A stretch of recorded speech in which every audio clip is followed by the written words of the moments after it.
After a brief introduction into ice climbing in the last video, it was time for the real deal, the World Championships.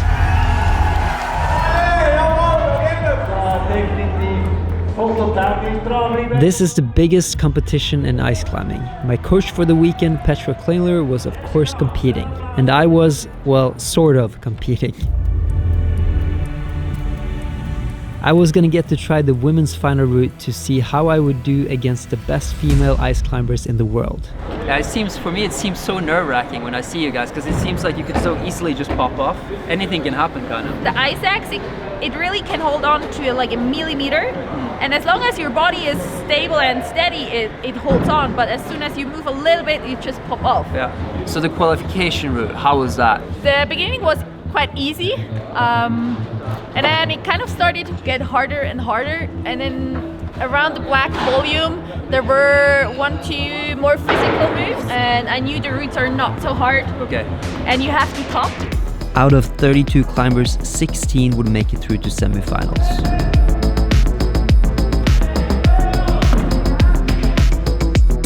But in the end I really had a good run. I think I had like 1.5 minutes left on the clock, which was really a huge confidence boost for me. Yeah.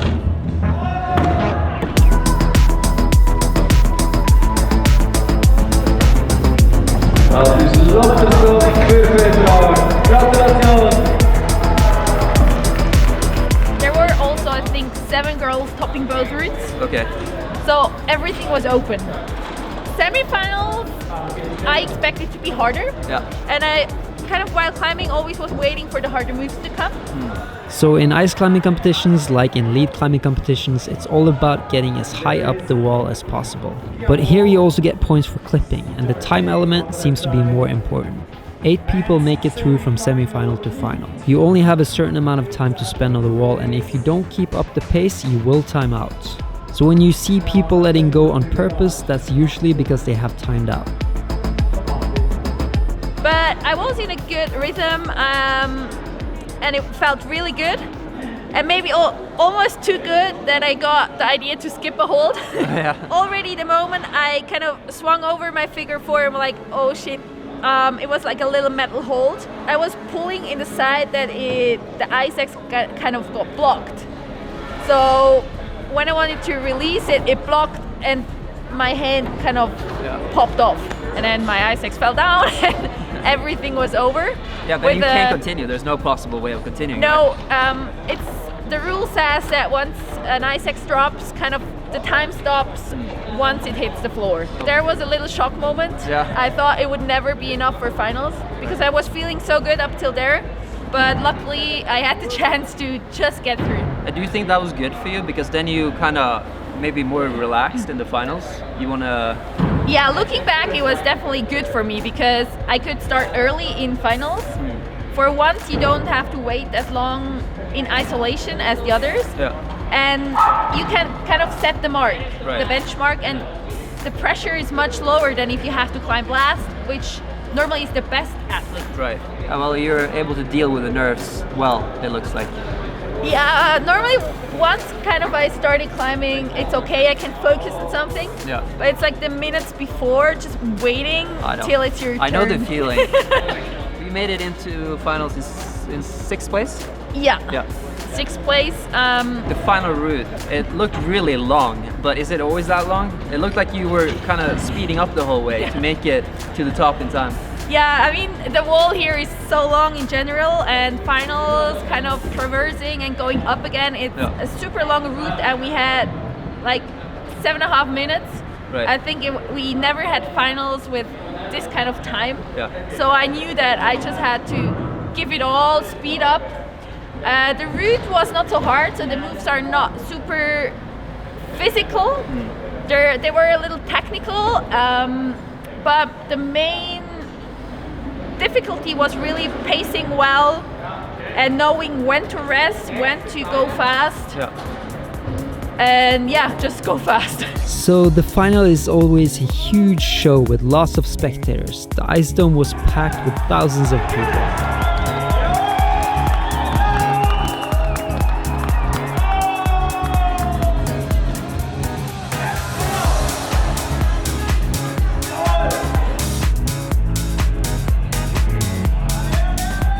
I have no idea exactly how long the final route was, but it must have been at least 30 meters. Since Petra came 6th in the semi-final, she will be the 3rd climber out. And being Swiss, she was also a home favorite. And is there anything you think about before going out? When you go out, as you're about to start the climb, do you have like a ritual, or is there... Not really. No? It's more like things I do. Checking my shoes, checking my ice axes, if I have everything, checking my harness, then going out, putting on the gloves, and then I normally kind of swing my arms once, 3 times each arm to get the blood flow into my hands. So there's a certain routine. Yeah. It's kind of a routine, but not something specific. But this time it was really a lot about battling my nerves. Yeah. I think I don't know when I was nervous like this last time. Really? Yeah, I was super nervous.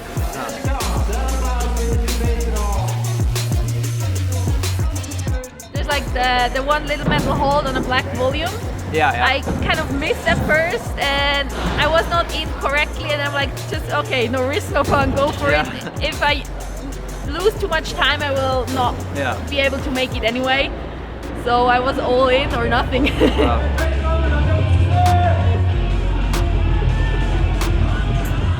What about the dyno in the finals? Was that tricky for you? Because I saw you held the hold and then you went for it. Yeah, the other people used ice axes. Yeah, I actually jumped from the volume. Okay, yeah. I just felt more secure like this, I don't know.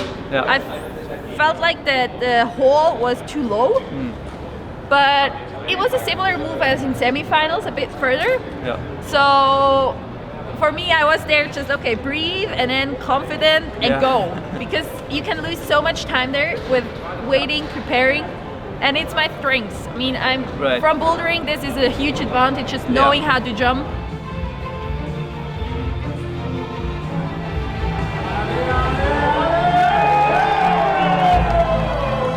But after that, I kind of got into the rhythm, confident, and the higher I got, the more energy I kind of got. And with the crowd screaming, shouting.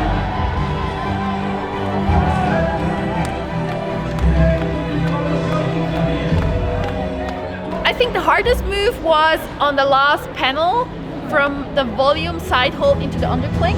A physical, kind of dynamic move. It's always the tendency that you're not high enough to get into an undercling. Okay. But I hit it the first time, and that's kind of then also another energy boost, like, okay, I got it, go on, go on, go on. And then I knew, okay, the hard moves are over, now it's endurance.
Then there was a little shock moment on the top, because in route preview the rope was clipped to the...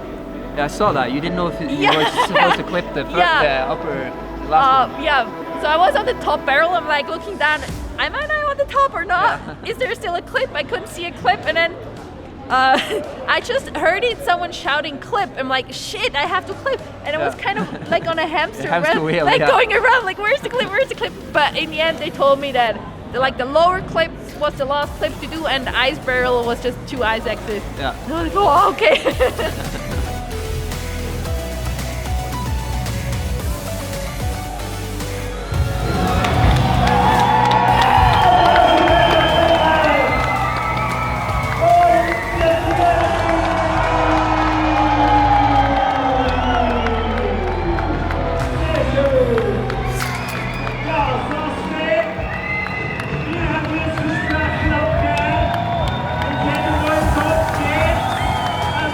Petra made the route look so easy that you were starting to wonder if more people were gonna top. There were still 5 climbers to go, all of which had better semi-final results.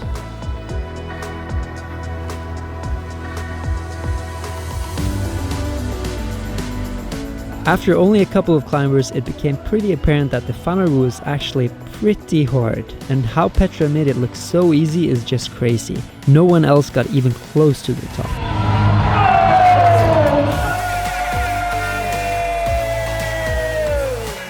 And now you're world champion in bouldering and in ice climbing, and that has never happened before for women, right? Yeah, I still can't believe it, but Yeah.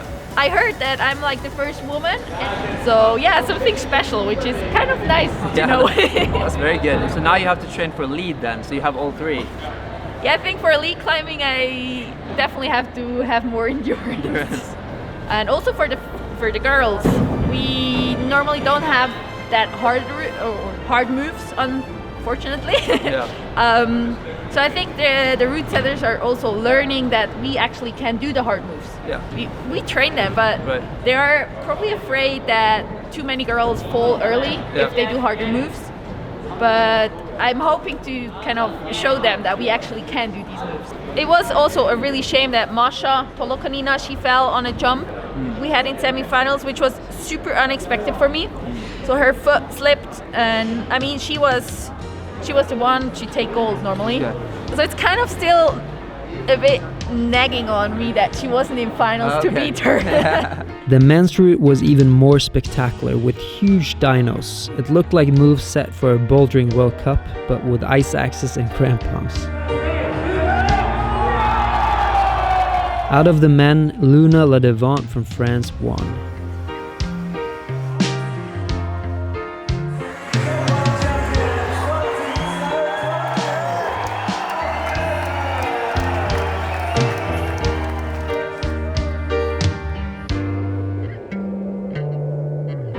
And now I'm gonna try the women's final. I'm not gonna try it. I'm gonna try it. I mean, you saw me try the boys qualifiers a couple of days ago.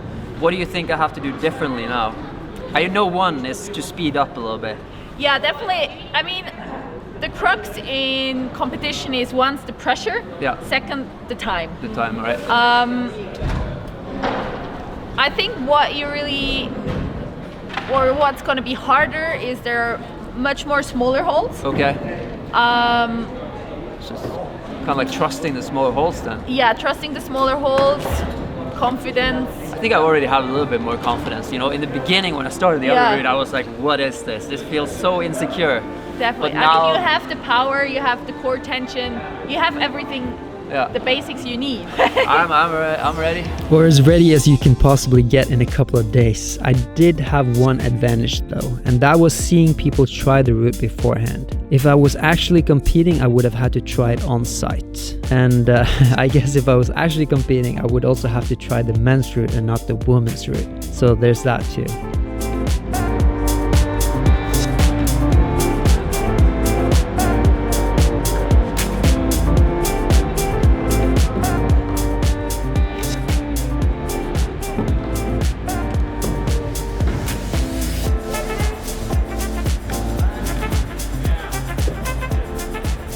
My main problem is spending too much time trying to figure out the right solution. Not only does it cost power, but it also means that in a real competition, I would time out. On this final route, the competitors were given 7 minutes, but since there were no judges watching, I took my time.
So since the max climbing time for this route was 7.5 minutes, this is where the judges would have stopped me if I was actually competing.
It maybe looked like I gave up, but I had absolutely no power left. But I was actually pretty happy making it that far. I got like screaming puppies. It's like my hands are burning. It's And but the thing is, like, I was super pumped, like from here, or actually from here to here. And I think I spent too long too, because if you want to do this, like, you have to go really fast, otherwise you're gonna time out. Yeah, I stopped your time when you were at 8.5 minutes there. 8.5 minutes, yeah. And I think that's also why I am so tired, because I was hanging on for so long. It's just so unusual, and I can't get, you know, when you put it in the mouth. Yeah. That feels so weird for me, so I always put it here, and it takes so much longer. Yeah, it takes longer, and it's kind of the risk that it's falling down. Yeah. So, but yeah, really great job. Yeah. I mean, it's the second time ice climbing, so I'm happy with that. Yeah, I think I just have to practice a lot more, you know, just Definitely. get the techniques and stuff. And but it was very impressive to see you Thank you. cruise this route. You made it look so easy. I was hoping that maybe it's not that hard, but it's actually that hard. So I think we're gonna end the video there.